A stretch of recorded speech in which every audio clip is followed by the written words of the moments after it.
Good morning बच्चों। पहला question आपको है कि आंधी आने से एक पेड़ टूट जाता है, ठीक है, और टूटा हुआ भाग इस तरह से मुड़ जाता है कि पेड़ का शिखर, यानी जब पेड़ जब ऐसे खड़ा है और जब टूटा तो पेड़ का शिखर जमीन को छूने लगता है और उसके साथ 30 डिग्री का कोण बनाता है, ठीक है। तो पेड़ के पाद बिंदु की दूरी जहाँ पेड़ का शिखर जमीन को छूता है से 8 मीटर है, ठीक है। तो पेड़ की ऊंचाई ज्ञात करना है। तो इसमें क्या करना है, सबसे पहले हम फिगर पढ़ेंगे। पेड़ आपको कैसे है सोल्व, पेड़ आपको ऐसे, ठीक है, पेड़ आपको ऐसे है। यहाँ से क्या हुआ कि पेड़ आपको यहाँ से टूट गया, ठीक है, पेड़ यहाँ से टूटा और ये जो है आपको आकर के यहाँ गिर गया, ठीक है। ये पेड़ जो है टूट करके कहाँ गिरा, आकर के यहाँ लग गया, ठीक है। तो यहाँ का टूटा हुआ भाग इस तरह से मुड़ जाता है कि पेड़ का शिखर जमीन को छूने लगता है, ठीक है। जैसे यहाँ गिरा तो जमीन को छू दिया और जमीन को छुआ तो कितना डिग्री का कोण बना रहा है, 30 डिग्री का, ठीक है। पेड़ के पाद बिंदु की दूरी यहाँ से पेड़ का शिखर जमीन को छूता है, जैसे यहाँ से और यहाँ से, ठीक है, दोनों के बीच की दूरी दे दी आपको 8 मीटर। तो पेड़ की ऊंचाई ज्ञात करना है। तो पेड़ की ऊंचाई कह दिया तो आपको यहाँ से लेकर के यहाँ तक निकालना है। तो यहाँ निकालने के लिए आपको ए निकालना होगा और ए पार्ट निकालना होगा, ठीक है। आज दोनों को निकाल के जोड़ देना होगा। चलिए इसे नाम दे देते हैं ए, बी और सी, ठीक है। अब माना कि पेड़ की ऊंचाई आपको कहाँ से कहाँ तक, 20 से लेकर के हम इसको बी डैश कर देते हैं, ठीक है। 20 बी डैश है, बी डैश है, जो टूटने के बाद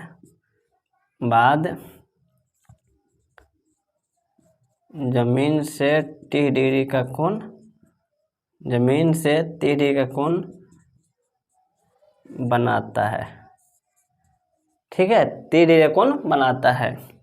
आप चलेंगे त्रिभुज चित्र से, ठीक है, चित्र से तो चित्र से चलेंगे तो आपको चलना है tan 30 डिग्री से। tan क्यों चले, क्योंकि इसके सामने लंब होता है और ये आपको आधार होता है, तो लंब निकालना है, आधार दिया हुआ है। तो tan 30 से चलेंगे तो लंब बटा होता है आधार। तो tan 30 के मान होता है 1/√3। लंब कितना हो गया आपको ए बी, यानी इसको x मान लीजिए, इसको y मान लेते हैं, ठीक है। ए बी यानी ए बी कहे तो x और आपको ये दे दिया 8, तो x बराबर क्या हो जाएगा 8√3। इक्वेशन फर्स्ट, ठीक है। अब लिखेंगे, अब चलेंगे त्रिभुज, फिर चलना है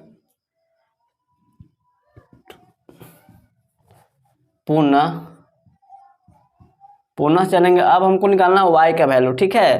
किसका वैल्यू निकालना है, y कहे तो सिर्फ कर्ण है, y कहे तो आपको समझिए कि कर्ण है। तो कर्ण निकालने के लिए कर्ण निकालना है, आधार दिया हुआ है, तो कर्ण निकालना है, आधार दिया हुआ है। तो हम लगा देंगे फार्मूला, कर्ण और आधार होता है आपको कोस का फार्मूला। तो कोस थीटा बराबर होता है आधार बट्टा कर्ण।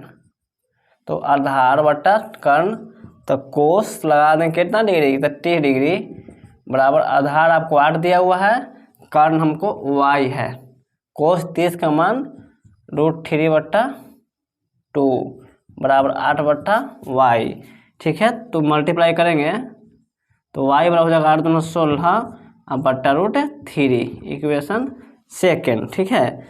तो क्या निकालना है, सेकेंड मानिए या तो छोड़ दीजिए इसको, ठीक है। x का मान निकल गया, y का मान निकल गया, तो यहाँ लिखना है अतः पेड़ की पूरी ऊंचाई बराबर x plus Y, X plus Y, ठीक है, क्योंकि ये वाला भाग और ये जो टूट के गिरा y, ठीक है, ये दोनों को जोड़ देंगे तो पूरा ऊंचाई निकल जाएगा। तो x का मान हमको आया है 8√3, y का आया है 16/√3। एलसीएम ले लेंगे तो 8 प्लस 16 हो जाएगा 24√3। इसका प्रमेयकरण करेंगे, ठीक है, तो आपका हो जाएगा कितना 24√3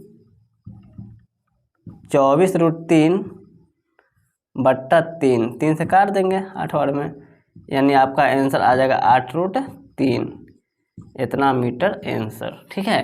पेड़ की पूरी ऊंचाई निकल गया आपको 8√3 मीटर।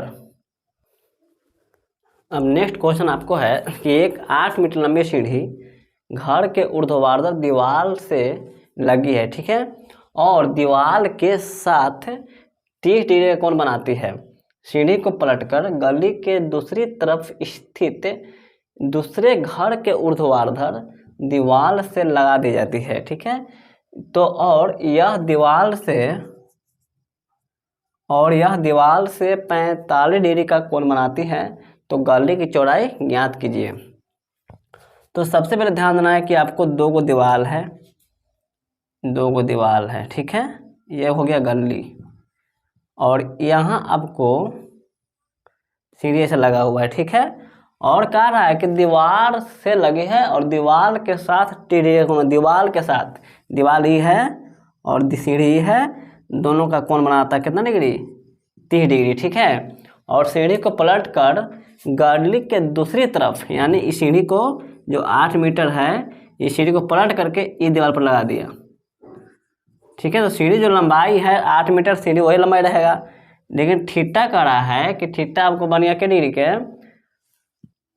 दूसरी तरफ स्थित दूसरे घर के ऊर्ध्वाधर दीवार से लगा दी जाती है, और यह दीवार से 45 डिग्री कोण बनाती है, 45 यानी 45 डिग्री का। तो गली की चौड़ाई निकालना है। तो सबसे पहले क्या होगा कि यहाँ से यहाँ x हो जाएगा और यहाँ से यहाँ आपको y हो जाएगा, ठीक है। नाम दे देते हैं A, B, C, D और E। तो यहाँ सॉल्व करेंगे तो लिखना होगा कि माना कि AB तथा DE ऊर्ध्वाधर दीवार है, ऊर्ध्वाधर दीवार है, ठीक है, तथा AC एक सीढ़ी है, एक सीढ़ी है, ठीक है। चलिए अब चलेंगे त्रिभुज ABC में, त्रिभुज ABC में चलेंगे। इसमें देख रहे हैं कि थीटा यहाँ दे दिया, इसका मतलब कि इसके सामने होता है लंब और ये हो जाएगा आपको कर्ण। तो लंब और कर्ण जो होता है आपको साइन थीटा में होता है, ठीक है, साइन थीटा में होता है। तो क्या करेंगे, लगा देंगे साइन थीटा बराबर लंब बट्टा कर्ण, ठीक है। तो साइन थीटा तो साइन 30, लंब कितना हो जाएगा आपको x, कर्ण हो जाएगा 8। साइन 30 के मान होता है 1/2 x/8, 2 चौका 8, यानी x के मान आपको हो गया 4 मीटर, ठीक है, 4 मीटर आपको हो गया x का वैल्यू। अब चलेंगे त्रिभुज DCE में,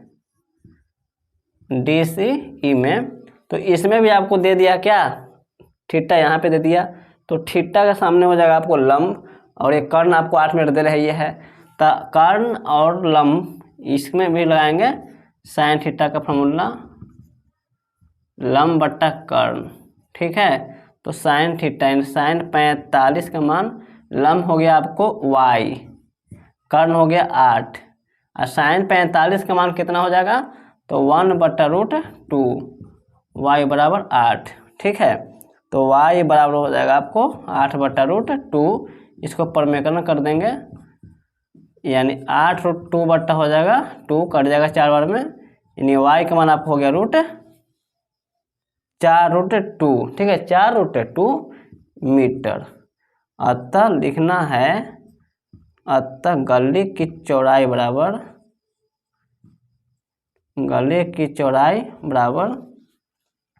x + y। ठीक है, तो x का मान आपको कितना निकला था, x का मान निकला है आपको 4 मीटर। तो 4, y का मान हो गया 4√2, तो 4 + 4 गुना √2 का वैल्यू भरते हैं 1.414। तो 4 प्लस गुना करेंगे तो 4 चौक 16, 4 1 5, 4 चौक 16, 4 1 5। ठीक है, इसको जोड़ देंगे तो जोड़ने के बाद हमको मिल जाएगा आंसर 5009.656 मीटर। ये हो गया आपको आंसर। ठीक है, गली की जो चौड़ाई हुआ यहाँ से लेकर के यहाँ तक, यानी x + y को जोड़ दिए तो आया आपको आंसर 9.656 मीटर। ठीक है, अब नेक्स्ट क्वेश्चन।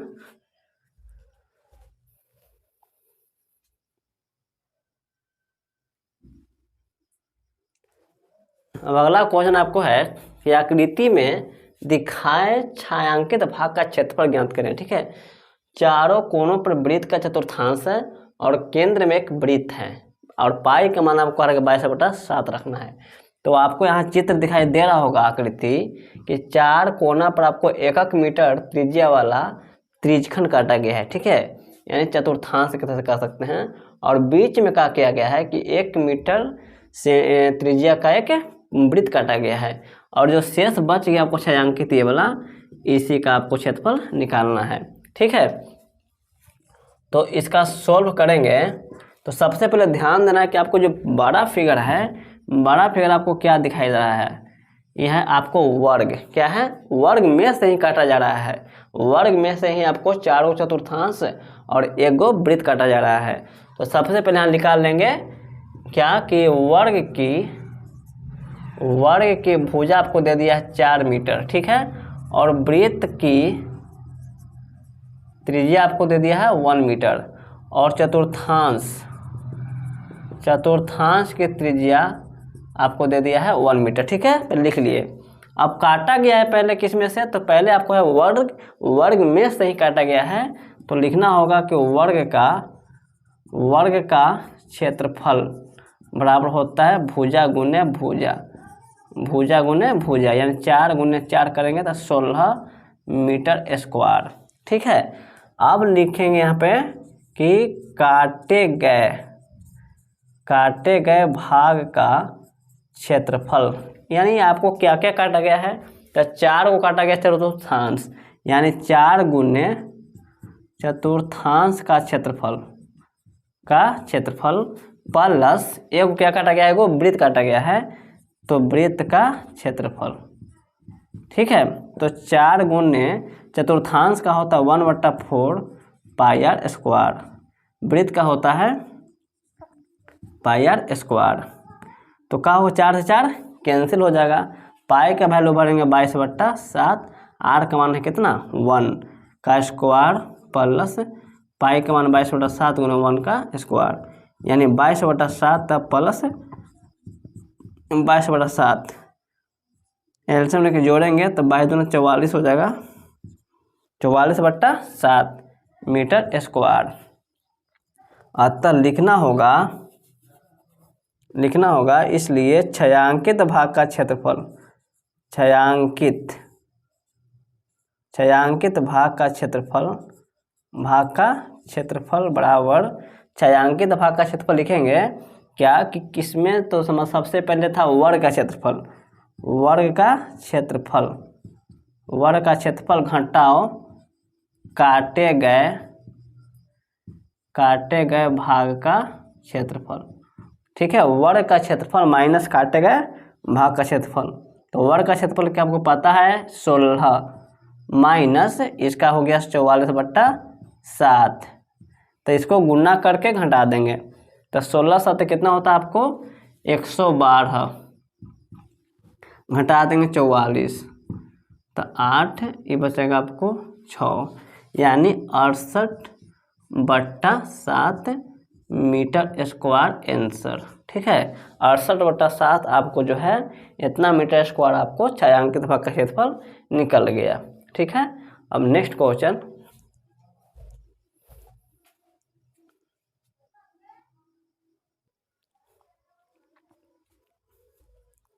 चलिए आपको अगला क्वेश्चन है कि निम्नलिखित आंकड़ों में लुप्त बारंबारता ज्ञात कीजिए। लुप्त मतलब जो गायब है वो आपको ज्ञात करना है। यदि बहुलक आपको 25 दे दिया गया है तो लुप्त देख लीजिए कहाँ पर है, यहाँ पे है। ठीक है, लुप्त इसको हम क्या करेंगे, जब सॉल्व करेंगे तो क्या करना है, यहाँ लिखना है वर्ग अंतराल और यहाँ लिखेंगे बारंबारता। तो 0 से 10, 10 से 20, 20 से 30, 30 से 40, 40 से 50, 50 से 60 और 60 से 70। ठीक है, इसका बारंबारता कितना हो जाएगा, बारंबारता आपको दिया है 14, 22, 27। यहाँ कुछ नहीं है तो इसको कुछ नहीं कि हम क्या मान लेंगे x, यहाँ 23, यहाँ 20 और यहाँ 15। ठीक है, तो सबसे पहले इसमें आपको चुनना है बहुलक वर्ग। ठीक है, बहुलक वर्ग कौन होगा, तो बहुलक वर्ग जो होगा, बहुलक वर्ग। ठीक है, इसको हम सबसे पहले क्या चुनेंगे, सबसे पहले हम चुनेंगे बहुलक वर्ग। बहुलक वर्ग, तो बहुलक वर्ग इसमें कौन होता है, तो बहुलक वर्ग जिसकी बारंबारता ज़्यादा हो वही आपको बहुलक वर्ग हो जाता है। तो इस 27 आपको सबसे ज़्यादा है तो बहुलक वर्ग आपको हो जाएगा 20 से लेकर 30। ठीक है, इसमें आपको अब चुनना है एल, तो एल होता है 20। ठीक है, एफ ओ, तो एफ ओ आपको कितना हो जाएगा, तो एफ ओ आपको हो जाएगा 27। ठीक है, F1 पहले वाला होता है, F1 अब कौन होता है, पहले वाला, और F2 कौन हो जाएगा आपको, बाद वाला। ठीक है, और I का मान हो जाएगा आपको कितना, तब कितना लंबाई चल रहा है, 30 में से 20 घटाएंगे तो 10 का लंबाई। ठीक है, चलिए अब यहाँ निकालेंगे बहुलक बराबर L plus F4 minus F1 बट्टा 2 F4 minus F1 minus F2 गुने I। ठीक है, चलिए तो L का वैल्यू कितना हो गया, तो L का वैल्यू हो गया आपको 20 प्लस FO, तो FO का मान कितना हो गया 27, F1 तो हो गया 22 बट्टा 2FO, तो 2 गुने 27 माइनस F1 तो 22 माइनस F2 कितना हो गया x गुने I का मान 10।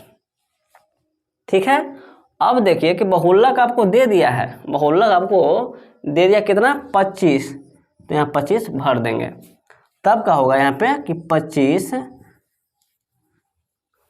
तब क्या होगा कि 25 20 को लेकर चल जाएंगे माइनस की तरफ, तो माइनस हो जाएगा 20 बराबर 27 में से 22 घटेगा तो आपको बच जाएगा 5 बट्टा 27 दूना 54। ठीक है, 27 दूना 54 माइनस 22 माइनस x गुने हो जाएगा 10, यहाँ पे आ जाएगा 5 बराबर 10 से 50 हो जाएगा बट्टा 54 में से 22 हटाएंगे तो 2 32 माइनस x। चलिए क्रॉस मल्टीप्लिकेशन करेंगे तो आपको हो जाएगा ये 5 दूना 10, 5 दूना 10 और 15 x 16 माइनस हो जाएगा 5x बराबर हो जाएगा 50।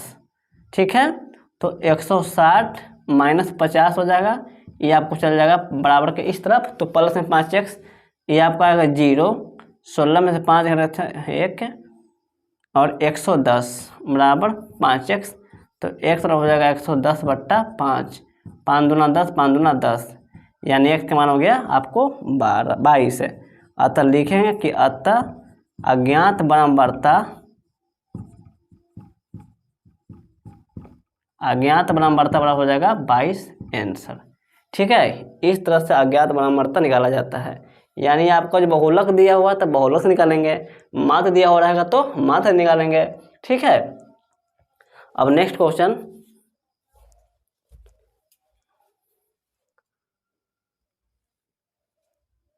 चलिए आपको अगला क्वेश्चन है निम्नलिखित आंकड़ों का माध्य दे दिया है 25, तो k का मान ज्ञात करें। ठीक है, तो आपको है यहाँ पर 5 की बारंबारता 3, 15 की बारंबारता k, 25 की बराबरता 3, 35 की बराबरता 6 और 45 की बराबरता 2।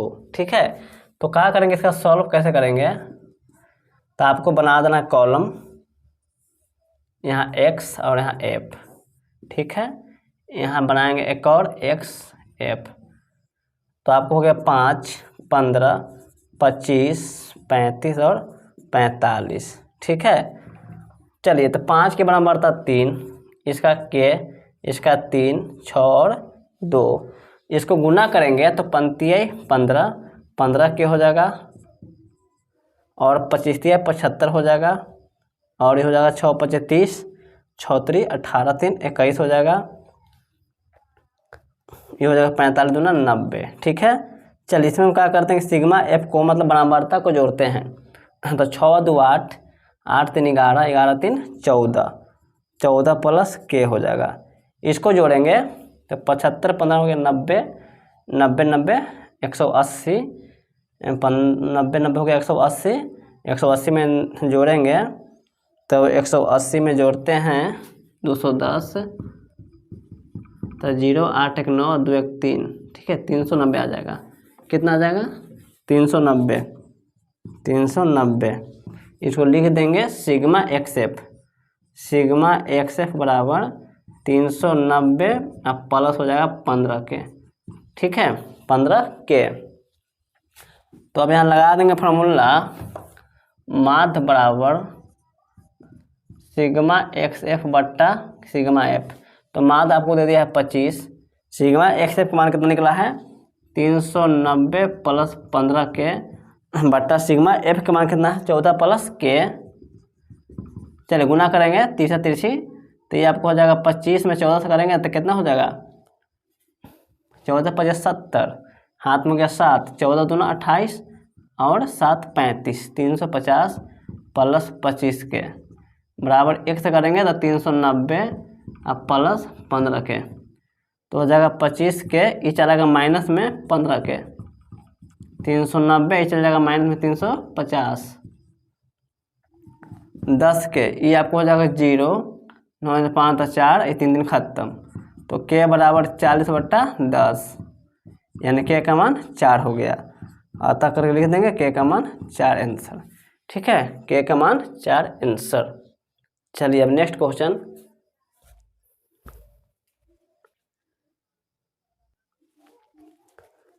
ठीक है, अब अगला क्वेश्चन है कि निम्नलिखित बराबरता बंटन का माध्य ज्ञात करें। ठीक है, तो इसका वर्ग दिया हुआ है 10 से 20, 20 से 30, 30 से 40, 40 से 50, 50 से 60, 60 से 70, 70 से 80।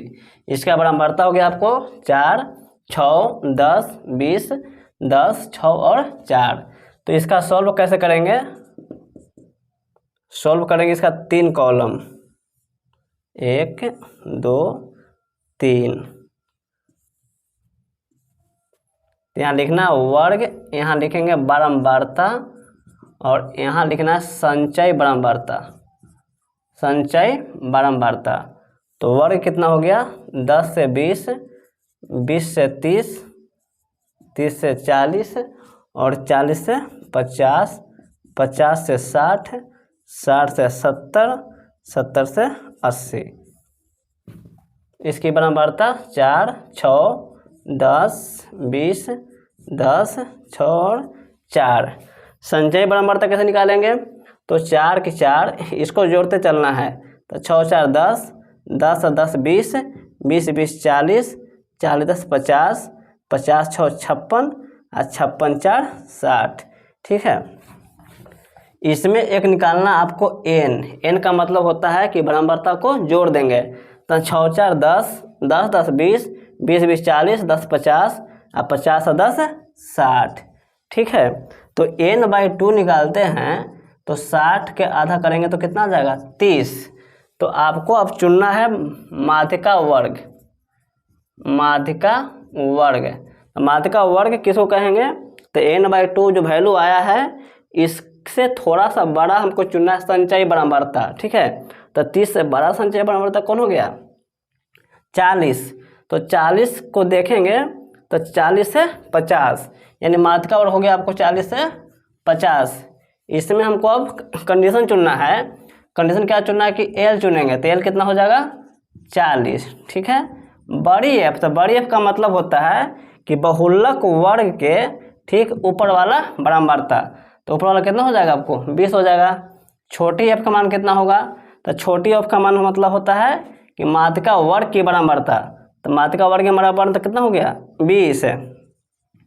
उसके बाद हम चुनेंगे आई, आई मतलब होता है वर्ग लंबाई, यानी 50 में से 40 घटाएंगे तो कितना आ जाएगा 10 आ जाएगा। चलिए अब यहाँ लिखेंगे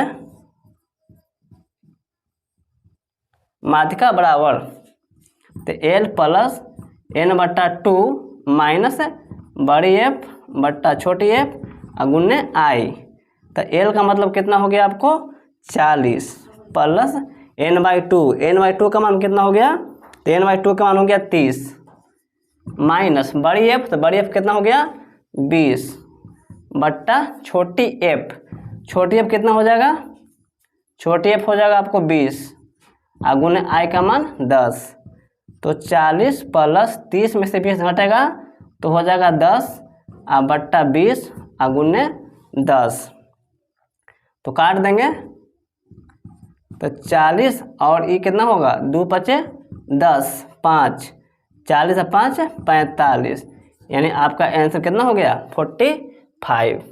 ठीक है, अब मिलेंगे आपको नेक्स्ट वीडियो में। Thank you.